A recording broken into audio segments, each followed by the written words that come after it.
Pernah dengar cerita kisah Abu Nawas? Nah, kali ini Raja Harun ar-Rasyid menguji Abu Nawas, meminta padanya ayam jantan yang bisa bertelur. Jika tidak ada maka Abu Nawas akan dihukum mati. Kira-kira apa yang dilakukan Abu Nawas? Sebelum nonton videonya, subscribe dulu channel ini dan jangan lupa like video ini. Di kota Baghdad, yang kala itu menjadi pusat ilmu pengetahuan dan kekuasaan, berdirilah istana megah milik Khalifah Harun ar-Rasyid.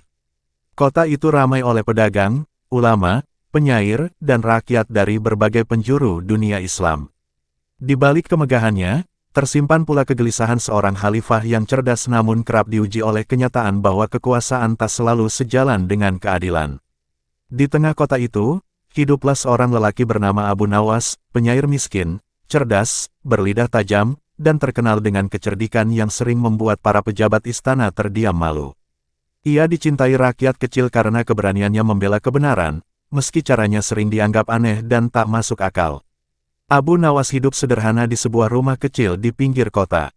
Pakaian lusuhnya sering membuat orang meremehkan, namun pikirannya setajam pedang.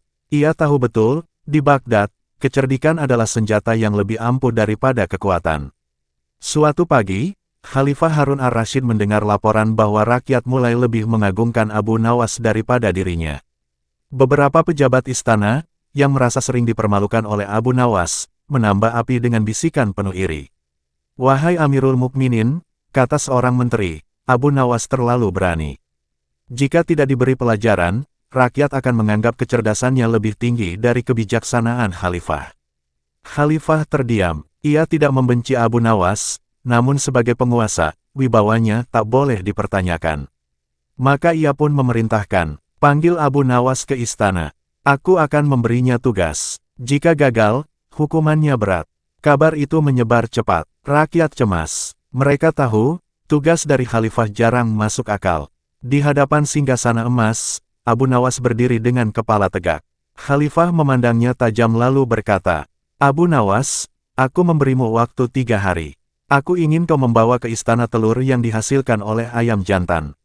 Seluruh aula istana gempar. Para menteri tersenyum licik. Semua orang tahu, ayam jantan tidak mungkin bertelur. Jika gagal, Abu Nawas akan dipenjara, bahkan mungkin dihukum mati. Namun Abu Nawas justru tersenyum tenang.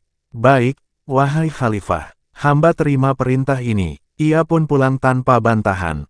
Malam itu, Abu Nawas duduk termenung. Ia tahu ini jebakan, namun ia juga tahu, kebodohan sering kalah oleh logika yang jujur. Hari pertama dan kedua berlalu. Rakyat bertanya-tanya, apa yang dilakukan Abu Nawas?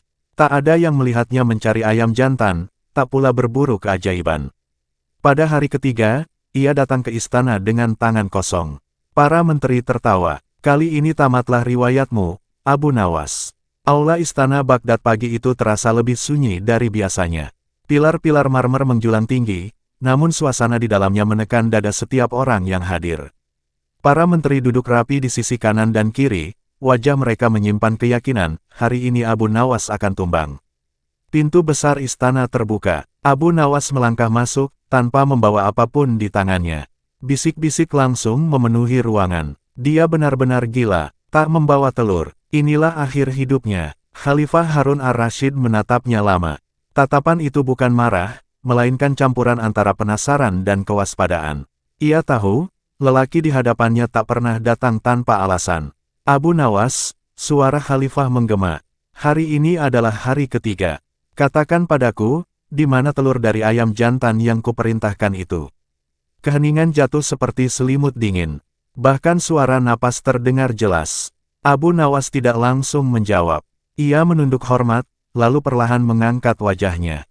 Sorot matanya tenang, terlalu tenang untuk seorang terhukum. "Wahai Amirul Mukminin," katanya pelan namun tegas. "Sebelum hamba menyerahkan apa yang Khalifah minta, izinkan hamba mengajukan satu pertanyaan sederhana." Beberapa menteri saling pandang. Mereka merasa ada sesuatu yang tidak beres. Khalifah mengangguk. "Bertanyalah." Abu Nawas melangkah setapak ke depan. Apakah Khalifah pernah mendengar seorang laki-laki melahirkan seorang anak? Istana berguncang oleh gumaman. Wajah para menteri berubah. Sebagian tertawa kecil, sebagian menegang. "Apa maksudmu?" bentak salah satu menteri. Namun Khalifah mengangkat tangan, menghentikan semua suara. Itu mustahil, jawabnya mantap. Laki-laki tidak diciptakan untuk melahirkan. Abu Nawas tersenyum tipis. Jika demikian, wahai Khalifah, katanya sambil mengangkat kepalanya. Mengapa hamba diperintahkan membawa telur dari ayam jantan? Kata-kata itu jatuh seperti pedang ke lantai istana. Para menteri terperanjat. Beberapa bangkit setengah dari tempat duduknya. Wajah mereka pucat, seakan baru menyadari jebakan yang mereka ciptakan sendiri. Abu Nawas melanjutkan, suaranya kini lebih lantang. Jika laki-laki tidak bisa melahirkan, jika matahari tak mungkin terbit dari barat hari ini, maka ayam jantan pun tak mungkin bertelur. Ia menoleh ke seluruh hadirin. Apakah adil menghukum seseorang karena gagal melakukan sesuatu yang tidak pernah mungkin dilakukan oleh makhluk manapun di dunia ini? Istana kembali sunyi. Kali ini, sunyi yang memalukan. Abu Nawas lalu menatap langsung ke arah Khalifah, bukan dengan kesombongan, melainkan kejujuran yang berani. Wahai Amirul Mukminin, kekuasaan yang agung tidak diukur dari seberapa berat hukuman yang dijatuhkan, melainkan dari seberapa adil perintah yang diberikan. Beberapa menteri menunduk, ada yang menggenggam jubahnya sendiri, gugup. Jika hamba dihukum hari ini, lanjut Abu Nawas, maka bukan karena hamba bodoh, melainkan karena hamba diperintahkan untuk melawan hukum penciptaan Allah.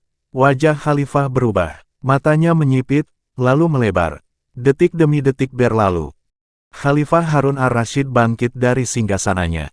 Ia terdiam lama, lalu tertawa lepas. Demi Allah, Abu Nawas, katanya, engkau tidak membawa telur ayam jantan, tetapi engkau membawa kebenaran yang lebih berharga dari emas. Ia pun menoleh ke para menteri. Mulai hari ini, jangan lagi menjebak orang dengan perintah mustahil. Kekuasaan harus diuji oleh akal sehat. Abu Nawas dibebaskan, bahkan diberi hadiah sekantong emas. Namun ia hanya mengambil secukupnya. Abu Nawas pulang ke rumah kecilnya, disambut senyum rakyat. Kisah itu menyebar ke seluruh Baghdad, bahkan ke negeri-negeri jauh. Sejak hari itu, orang-orang memahami satu pelajaran besar. Kecerdasan bukan untuk merendahkan, tetapi untuk menegakkan keadilan.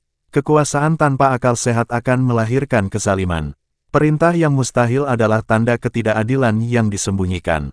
Dan Abu Nawas kembali menjadi dirinya, lelaki sederhana yang tak punya apa-apa, kecuali akal, keberanian, dan kebenaran.